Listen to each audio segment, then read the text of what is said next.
Hello and welcome to my channel, Laura's Lupus. And hi, my name is Laura, and I created this channel for lupus survivors like you and I.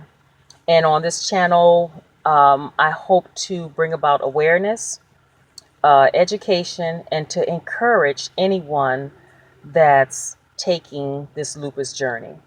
I know for me that it's so nice to know that I'm not taking this journey alone, that I'm not going through this alone. Lupus can be very difficult.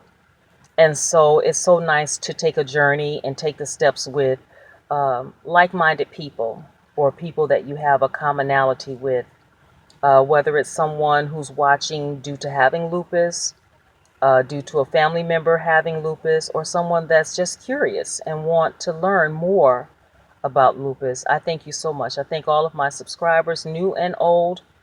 And I am doing my job if when you watch my videos, I do or I say something um, to make your day, to encourage you, um, you know, to give new information. But, if I say something to lighten your burden and to make your day, then I'm doing my job. And so as I go down this lupus journey, I'm very curious, as to why some people get lupus and some people don't. And so that's what today's video is going to be about. Why is it that some people get lupus and some people don't? What causes lupus? What are the factors that contribute to a person getting lupus? So let's jump right in. As we know, lupus is a very tricky autoimmune system disease, and it's a disease that causes the body to attack itself. And the body starts to attack unhealthy and healthy cells alike. It does not know the difference. And so, there are some people that have a higher predisposition for lupus than others. So I wanted to know more about this. I'm very curious about it. If I'm going to walk on this journey with the disease that I have to come face to face with for a lifetime, then I want to know all that I can. I want to know all that I can about this disease. And so that caused me to go to lupus.org and the Lupus Foundation because I wanted to know what's out there as far as the causes of lupus. And right now, there's not a whole lot of information out there because, the research is ongoing. But I'm quite sure as more and more research is done, that more information will be available. But I just want to share with you what I found today. And I found that lupus can be triggered or activated by four factors: genetics, environment, medication, and viruses. So let's deal with the genetic part of it first.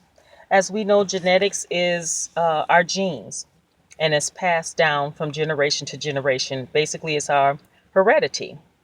And it was interesting because research shows that sometimes a person can be the only one in a family that has lupus. No one else has it. But under careful examination, it is revealed that although other family members may not have lupus, they have other autoimmune system diseases. Isn't that something? That's interesting, very interesting. What happens with the genetics? It takes place in the epigenetics, which means that there are some changes in the chromosomes that affect our gene activity. So having lupus means that there are some changes that took place within the cell, within the chromosomes, basically within our DNA that affected our genes. Now get this, there are certain ethnic groups with a higher chance of getting lupus than any other ethnic groups represented in the world. And so are you ready for those ethnic groups? Listen to see if you have lupus or someone in your family has lupus. Pay attention to see if they fall, or has it been discovered that they fall within one of these ethnic groups. The first one on the list that stands the highest chance, those of African descent. So that answered my question. I'm of African descent. Asian descent, the Hispanic and Latino ethnic groups, Native Americans, Native Hawaiians, and the Pacific Islanders. And so I didn't know what that was. I heard of it, but I didn't know what Pacific Islanders meant. And that means that they are the three major groups of the islands located in the Pacific Ocean. They are the Polynesia, the Micronesia, and the Melanesia. And they are of Austronesian origins. I guess that means they're of they originated from Australia. Okay? I couldn't say that word. That's a mouthful. So the next thing we're going to look at is factor number 2, which is the environment. And I don't want to make this video too long, so I'm going to cut it off after environment, and then I'm going to come back and do a part 2 about medications and viruses. So let's take a look at the environment. And the first one on the list for the factor of the environment is exposure to UV rays, which is the sun rays, the UVA and the UVB. And I talked about that in one of my earlier videos, how the sun can have an adverse effect on a person dealing with lupus. And it can cause us to have, to feel feverish, have a rash, to feel like we're baking and itchy. And so it's very important for us to protect ourselves from the sun. And we know that the sun gives us our vitamin D, but someone with lupus, you can't be out in the sun because of all these adverse reactions. And so you have to get your vitamin D by your food or some sort of a supplement. Next, under the environmental factor is stress to the body and emotional stress. Stress to the body can involve exhaustion. If you've ever been told by the doctor that you are exhausted or you've been hospitalized for exhaustion, that can trigger lupus in a person.